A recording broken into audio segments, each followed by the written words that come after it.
Morning students, today we will continue our chapter conditions and warranties. Today we will do express conditions and implied conditions. Express contract क्या है और implied contract क्या है ये सब मैं आपको बता चुकी हूँ कॉन्ट्रैक्ट एक्ट चैप्टर में। एक्सप्रेस का मीनिंग क्या बताया था कि एक्सप्रेस का मीनिंग जब हम वर्बल या नॉन वर्बल के थ्रू कुछ करते हैं। वर्बल और नॉन वर्बल कैसे, या तो हम कुछ रिटर्न फॉर्म में कर रहे हैं किसी के साथ कॉन्ट्रैक्ट, या फिर हम वर्ड्स के थ्रू कर रहे हैं, उसे हम बोलते हैं एक्सप्रेस कंडीशंस या फिर एक्सप्रेस कॉन्ट्रैक्ट। और जो इम्प्लाइड है, इम्प्लाइड में कैसे होता है, सराउंडिंग इन्वायरमेंट के बिहाफ पर अपने आप ही कुछ कॉन्ट्रैक्ट का क्रिएट हो जाना, उसे हम बोलते हैं implied condition.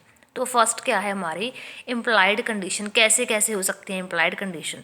First condition as to title, condition as to title देखो क्या है, there is an implied condition on the part of seller that in the case of sale he has a right to sell goods and that in the case of an agreement to sell he will have a right to sell the goods at the time when the property is to pass. Condition as to title, जैसे cell में क्या है, जो seller है उसने cell कर दी, लेकिन जो अग्रीमेंट टू सेल है उसके केस में हम क्या कंसीडर करेंगे, सेल को उस टाइम कंसीडर करेंगे जब प्रॉपर्टी है जो क्या हो जाएगी, सेलर से बायर तक पास आउट हो जाएगी। इसे हम कह सकते हैं condition as to title, where the seller has no right to sell the goods and buyer has to return them to the owner. The buyer can recover the price from the seller because the consideration has failed. अगर क्या हुआ, seller ने अपनी goods को transfer ही नहीं किया तो buyer के पास राइट है कि वो अपनी पेमेंट को रिटर्न करवा लेगा।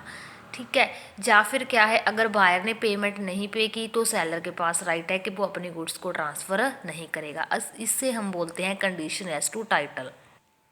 नेक्स्ट है हमारे पास sale by description. Sale by description का मीनिंग क्या है कि अगर सेलर ने अपनी गुड्स को डिस्क्राइब करके सेल किया है कि इसमें ये क्वालिटी है, लेकिन इन फ्यूचर वो क्वालिटी नहीं फाइंड आउट हो पाई बाहर से, तो क्या है उसके पास राइट है कि वो क्या कर देगा, उन गुड्स को रिटर्न कर देगा। तो ये सब क्या है, इम्प्लाइड कंडीशंस है जो अपने आप हो जाती हैं। ठीक है, मैंने आपको बता चुकी हूँ कि एक्सप्रेस और इम्प्लाइड तो तब होता है जब हम कुछ बोल कर या कुछ लिख कर करते हैं, लेकिन इम्प्लाइड ऐसी होती हैं जो अपने आप हो जाती हैं कंडीशंस के बिहाफ पर, सराउंडिंग इन्वायरमेंट के बिहाफ पर। तो अगर सेलर कुछ डिस्क्रिप्शन करके सेल कर रहा है, फ्यूचर में वो सब नहीं एग्जिस्ट कर पा रहा गुड्स में, तो उसके पास राइट है रिटर्न करने का। नेक्स्ट है sale by sample as well by description. क्या हुआ, सेल बाय सैंपल, हमने जो गुड्स का सैंपल दिया था, हमने उसको क्या बताया कि जो मैं आपको सैंपल में शो कर रही हूँ वो ही आपके पास रियल में आएगा, लेकिन रियल में ऐसा कुछ पहुँचा ही नहीं, वो बहुत ही ज़्यादा डिफरेंट निकला सैंपल से। तो वो क्या है, एम्प्लॉयड कंडीशन है रिटर्न करने की या फिर हमारी कंडीशन एंड वारंटी कॉन्ट्रैक्ट को ख़त्म करने की।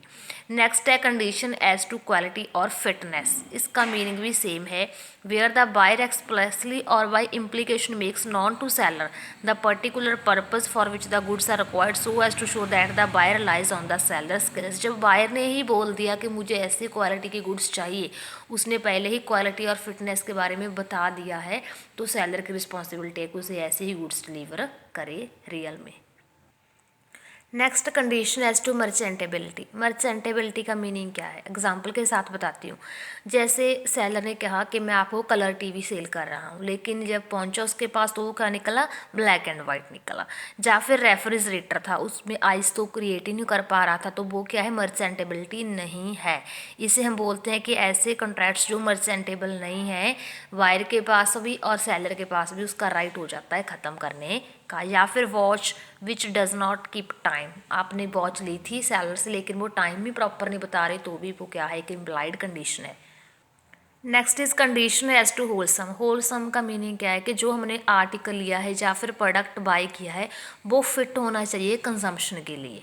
ठीक है, देन सेल बाय सैंपल, ये भी पॉइंट आ गया कि जैसे सैंपल में होगा वैसे ही रियल में एग्जिस्ट करनी चाहिए goods. Next is condition implied by custom or uses of trade. An implied condition as to quality or fitness for a particular purpose may be annexed by custom or uses of trade. हमारे जो trade कर रहे हैं उसका custom और usage क्या है, वो भी एक क्या इम्प्लाइड कंडीशन है।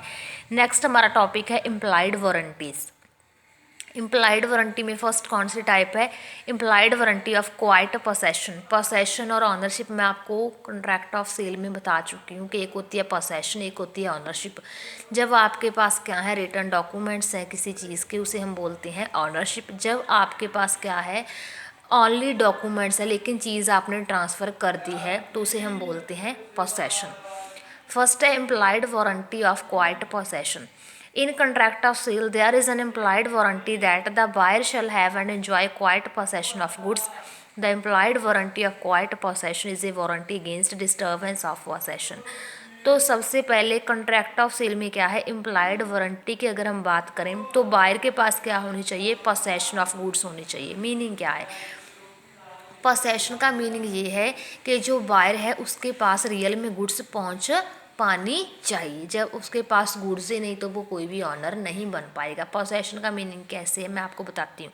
जैसे 100 टन्स आपने बाय कर ली तो आपके पास वो 100 टन्स पहुँचने चाहिए। ऐसे नहीं कि आपके पास सिर्फ डॉक्यूमेंट्स पहुँच गए, सिर्फ सेट पहुँच गई कि आपने बाय किया है लेकिन 100 टन्स आपके पास नहीं पहुँचे, तो वो क्या है, इम्प्लाइड कंडीशन या इम्प्लाइड वारंटी नहीं है। तो इम्प्लाइड वारंटी कब पॉसिबल है, जब क्या है, क्वाइट पोसेशन है। पोसेशन का मीनिंग हमारे कब्जे में कोई चीज़ होना, ठीक है।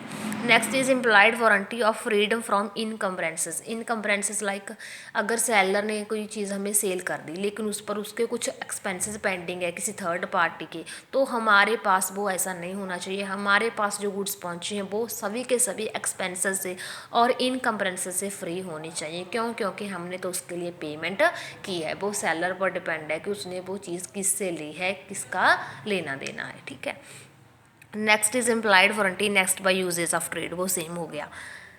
नेक्स्ट है हमारे पास most important topic, short note के लिए इसके ऊपर स्टार लगा लेना, सैवट एम्प्टर। सैवट एम्प्टर का अगर मैं आपको मीनिंग बताऊं तो इसका मीनिंग होता है be aware of all aspects. Meaning क्या है, जो बायर है जब वो अपनी गुड्स बाय कर रहा है तो वो अपने आप अवेयर होना चाहिए।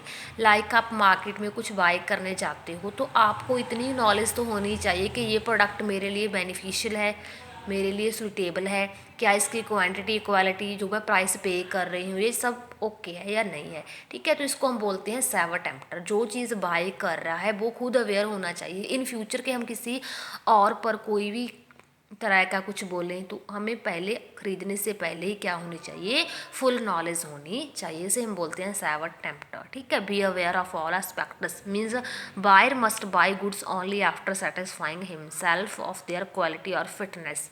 आप 1 रुपये की चीज़ ले रहे हो, या 1000 की ले रहे हो, या फिर लाख रुपीज़ की ले रही हो, कितने की भी चीज़ ले रहे हो, आप सेटिस्फाइड होने चाहिए। सेटिस्फाइड आप कब हो गए, जब आप अवेयर हो, आपको पता है कि इस चीज़ के लिए अगर मैं इतना प्राइस पे कर रही हूँ तो वो क्या है, जायज़ है, ठीक है। इसे हम बोलते हैं सैवट एम्प्टर। लेकिन इसके भी कुछ एक्सेप्शंस हैं। एक्सेप्शन का मीनिंग क्या बता रही हूँ, एक्सेप्शन का मीनिंग ये है कि हर जगह सैवट एम्प्टर भी फॉलो नहीं होता, हर जगह बायर को भी अवेयर नहीं होना ज़रूरी। कुछ चीज़ें होती हैं जो सेलर पर भी डिपेंड करती हैं, उसे हम बोलते हैं एक्सेप्शंस केसेस। फर्स्ट पॉइंट देखो, फर्स्ट पॉइंट है where the buyer relies on the skill and judgement of the seller. आप मार्केट में गए, आपको क्या लगा जी कि ये तो शॉप है ना जो लास्ट 20 ईयर्स से चल रही है और ये इस प्रोडक्ट के लिए फेमस है, तो आपने क्या किया, यहाँ पर आपने उनकी स्किल एंड जजमेंट पर बिलीव कर लिया, ट्रस्ट कर लिया आपने कि ये मुझे कभी भी चीप प्रोडक्ट सेल ही नहीं करेंगे। तो अब क्या हो गया, अब बायर तो निकल गया, ठीक है। अब रिस्पॉन्सिबिलिटी किसकी बच गई, सेलर की। क्यों, क्योंकि बायर ने तो उसकी ही जजमेंट पर, उस पर ही थोप दिया कि मैं तो आपकी स्किल एंड आपके एक्सपीरियंस पर डिपेंड होकर या ट्रस्ट करके ये चीज़ ले रही हूँ। तो ये क्या है, एक एक्सेप्शनल केस है, यहाँ पर बायर अवेयर नहीं होगा, यहाँ पर किसकी रिस्पॉन्सिबिलिटी आ गई, सेलर की। तो 5-4 के एक्सेप्शनल केसेस है, इसको याद कर लेना। Next is merchantable quality of goods. क्या हुआ, सेलर ने डिस्क्रिप्शन करके आपको कोई प्रोडक्ट सेल किया, जैसे आपको बोला कि कलर टीवी है, या फिर जैसे मैं एग्जांपल करवाई थी आपको मर्चेंटेबिलिटी में कि या फिर आपने कोई रेफ्रिजरेटर लिया जो आइस नहीं क्रिएट कर रहा था, आपको ऐसी वॉच मिल गई जो टाइम ही नहीं प्रॉपर बता रही। लेकिन यहाँ पर क्या है, मर्चेंटेबल क्वालिटी ऑफ गुड्स है। आपको सेलर ने कहा है कि मुझ पर भरोसा करो, आप जो रेफ्रिजरेटर लेकर जा रहे हो ये बहुत अच्छी आइस क्रिएट करता है, जो आप वॉच ले रहे हो इसकी इतनी गारंटी वारंटी है, ये सब। तो आपने क्या कर दिया, उसकी मर्चेंटेबल क्वालिटी पर ट्रस्ट कर लिया, उसे हम बोलते हैं exceptional case. Next is concept bye fraud. Seller इतना बेकार निकला कि उसने बायर के साथ फ्रॉड करके उसे सेल कर दी, उसे हम बोलते हैं exceptional case. Next is usage of trade, बहुत सही पॉइंट है। Employed condition as to quality और fitness for a particular purpose में बी नेक्स्ट है यूजेज ऑफ ट्रेड। आपको लग रहा है कि शायद ये मेरी यूजेज के लिए बेटर है तो आप सेलर पर ट्रस्ट कर लेते हो। ये सब क्या थे? एक्सेप्शनल केसेस थे। नेक्स्ट क्लास में हम नेक्स्ट चैप्टर करेंगे। Thank you.